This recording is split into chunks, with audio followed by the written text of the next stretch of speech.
Bonjour. Moi, je voulais Merci juste d'avoir dire. attendu. Ouais, pas de souci. Je voulais juste dire un truc. Par rapport au VIH. En fait, moi, je comprends les gens qui croient pas en fait en ce que la médecine leur dit, parce que, par exemple, là, Maxime a dit comme quoi que les gens étaient traités et ne pouvaient plus transmettre le VIH. Et à un certain moment, en 2020, on nous a dit que si on se faisait vacciner, ben, on ne pouvait plus transmettre le virus tu vois de quel virus je parle, je sais pas si on a le droit de le dire sur cette plateforme-là. Donc après, quoi croire quand les scientifiques nous disent qu'on peut plus, que pour un virus, si on se fait vacciner, ben, on le transmettra pas, et pour la maladie du VIH, si on est soigné, on le transmettra pas, et il s'avérait que c'était faux pour le virus. Là, j'ai une question, moi. C'est une bonne question. Elle est très légitime comme question. Comment tu crois, toi? C'est quoi ta méthode pour croire? Ou pour ne pas croire? C'est quoi ta méthode? Bah, je sais pas en fait, je sais Je peux te pas. donner la mienne. Si tu veux, je te donne la mienne. Ouais. Je te parle d'un sujet que je maîtrise pas du tout, par exemple. On va prendre la médecine.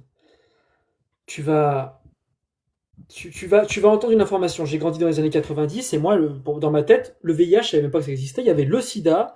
Si tu l'attrapais, tu pouvais le transmettre avec une goutte de sang. Si tu avais une plaie dans la bouche, tu allais le transmettre. Moi, je croyais tout ça. Voilà.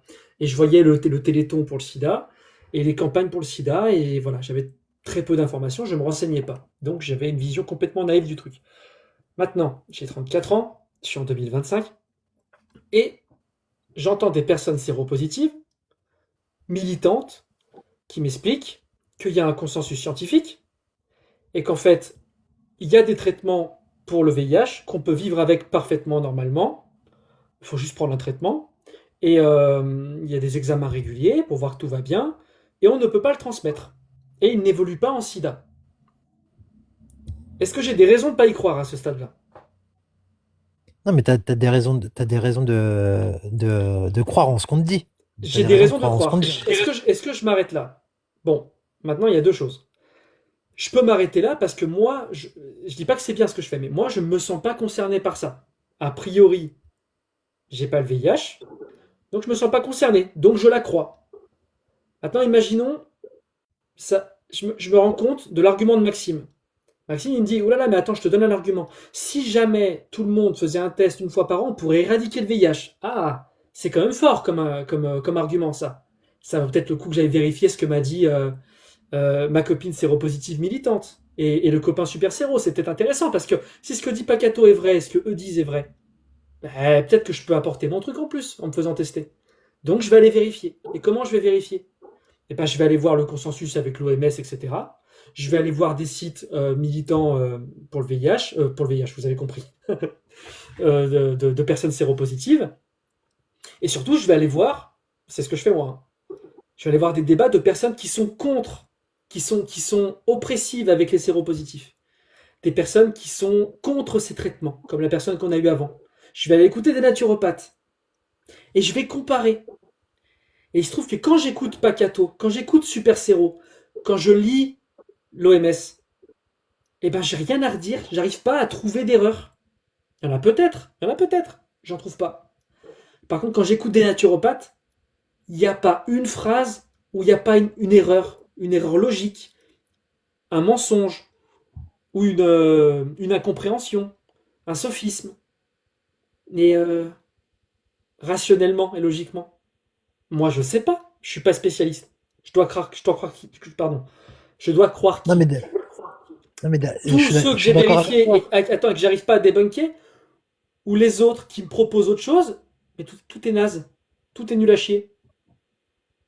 Dis-moi, d'après toi, je dois choisir Ouais, mais quoi? là, non, non, mais d'accord, ta méthode pour te faire une raison, elle est bonne, et tout le monde fait comme ça. Moi, je te dis pas que je suis sceptique par rapport au Pardon, tout VIH. le monde, non, non, pardon, tout le monde croit faire comme ça. Même moi, je Oui, crois faire ça, parfois je le fais pas, mais on oui, croit tous faire ça, oui. oui, on croit tous faire ça. Et moi, je suis pas sceptique par rapport à ce qu'on me dit, comme quoi qu'on peut pas le transmettre. Mais ce que je voulais soulever, en fait, c'est que ça soulève quand même une grosse interrogation de la part du pouvoir quand on nous annonce des choses qu'on savait, au fond de nous, on le savait que c'était faux, que en 2020, le coronavirus, c'est pas parce qu'on allait se faire vaccinés qu'on allait plus le transmettre. Mais ils nous soutenaient dur comme fer qu'on n'allait pas le transmettre. Ouais, Mais Alors, non, ce que je veux non, dire, c'est je c'est pas peux ce que je veux. Vas-y. t'expliquer la différence. Alors déjà, pendant cette période-là, il y a eu une quantité d'informations et de désinformations, ça allait dans tous les sens. Et le truc, c'est que beaucoup de gens ont eu un peu le syndrome du sauveur, tu vois. Ils n'osaient pas dire je ne sais pas ou la science ne sait pas, n'est pas sûr, tout ça. Il se trouve que les chiffres disaient que ça permettait de diminuer la transmission. Il y a des gens qui ont exagéré.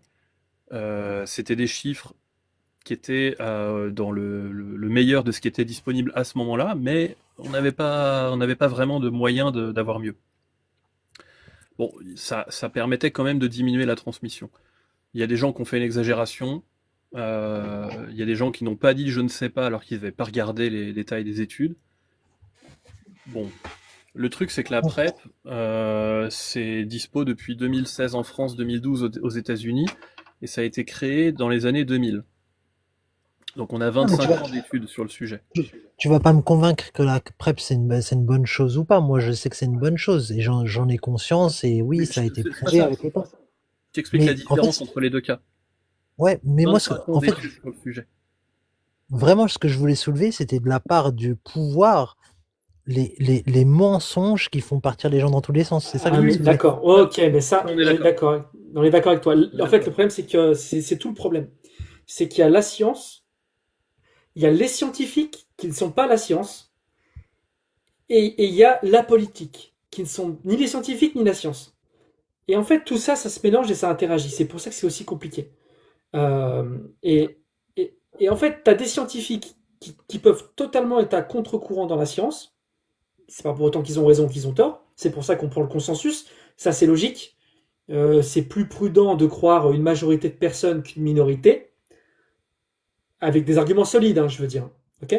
Et par contre, quand tu as une couche politique qui se rajoute par-dessus ça, ben oui, il faut la critiquer, la couche politique. Mais il faut pas parce qu'il y a des politiques qui mentent, il y a des politiques qui se trompent, il y a des politiques qui ont des intérêts. C'est pas parce qu'il y a ça qu'il faut l'amalgamer avec la science et dire ah la science nous ment. Non, non. Oui, il y a un discours qui devient très compliqué à débunker, à savoir le vrai du faux quand la politique s'en mêle. C'est très compliqué et je blâme personne des personnes qui deviennent anti-vax à cause des politiques. Je les blâme pas. Le problème c'est que après ça, quand il y a 5 ans qui s'est passé depuis le Covid, on va prendre le Covid, quand il y a 5 ans et que les mêmes personnes depuis 5 ans ils répètent en boucle les mêmes fake news qui ne sont pas allés vérifier, alors qu'avec 2 clics Google en vérifiant 3 liens différents, on peut débunker, c'est quand même des sujets importants. Là, ça commence à me poser problème. Je comprends qu'on se fasse avoir, c'est pas facile de savoir, mais à un moment, quand on sait et que des personnes par principe sont contre la science, ça commence à me poser un souci. Quand on est contre la science par principe parce que des politiques disent n'importe quoi, là c'est ma limite à moi. Je sais pas si tu vois ce que je veux dire. Mais par contre, oui, Si, le si, non, discours non, je politique, comprends il y a bien. un énorme problème. C'est pour ça qu'on fait ces lives aussi, Je, pour essayer de discuter, en fait, et faire valoir non, des non, mais arguments rationnels et logiques. Ah, j'ai compris ton argument, c'est pas... je comprends bien et moi, je suis pas dans un truc de pour ou contre. C'est juste, en fait, Non, je j'ai voulais compris. émettre là parce que ça pose problème, c'est tout. Non, C'est tout. on est d'accord avec toi. La politique, c'est compliqué. Je suis Ouais. d'accord avec toi. Non, Je suis bah, d'accord. non, bah, je voulais vous dire que ça. Après, moi, c'est tout. Voilà. Essayez juste Bah, merci. d'être bienveillant avec les gens qui montent, c'est tout. Alors, attends. Tu trouves qu'on a été malveillant avec toi, personnellement, ou pas? Juste toi. Non, non, non, non, pas du Ok, tout. la personne d'avant, je vais te dire pourquoi je pense qu'on a été bienveillant, et c'est une vraie bienveillance, c'est qu'on l'a pas laissé déblatérer ses conneries, en fait, parce qu'on le respecte, et je pense qu'un adulte, ça peut tout entendre. Et là, le problème, c'est que toi, tu as exposé un avis, je suis pas totalement d'accord avec toi dans ce que tu as dit, c'est pas grave, on se respecte. Le problème, c'est que quand il commence à y avoir des discours qui sont extrêmement dangereux, c'est il y a une colère saine qui peut se dégager de moi, peut-être pour marquer un contraste, pour montrer que justement là, on rigole plus. J'ai peut-être tort de le faire, je pense que c'est efficace, parce qu'il y a quand même des spectateurs qui nous regardent. Mais il y a un moment, il y a quand même des positions qui sont pas anodines. Et de la bienveillance à tout prix, si c'est dire oui, oui à une personne, ça me va pas. Tu vois, mais je comprends ce que tu veux dire, il faut rester bienveillant, mais la bienveillance, ça revêt bien des formes. Je pense pas avoir été respectueux avec la personne d'avant et pas Cato non plus. Je pense pas. Mais je prends la Je t'accuse critique et pas. je serai non non je sais je prends la critique je serai vigilant. J'explique plus pour le public. T'inquiète pas il y a pas de Ouais. souci. Je... Il n'y a aucun Ok. problème. C'est Encore cool. et encore une fois, c'était pas, j'avais pas du tout d'avis sur le VIH ou quoi. Je Ouais. soulevais encore une fois juste ce manque de clarté de certaines personnes qui ont du pouvoir et qui peuvent bah, dévier les gens, voilà tout simplement. Il n'y a aucun souci, personne ne te fait de procès d'intention. T'inquiète pas, t'as été très clair. Bah, merci beaucoup, Ok, le bah, crapaud. C'était cool. merci. Je te dis à Au bientôt. revoir. Ciao, ciao. Au revoir.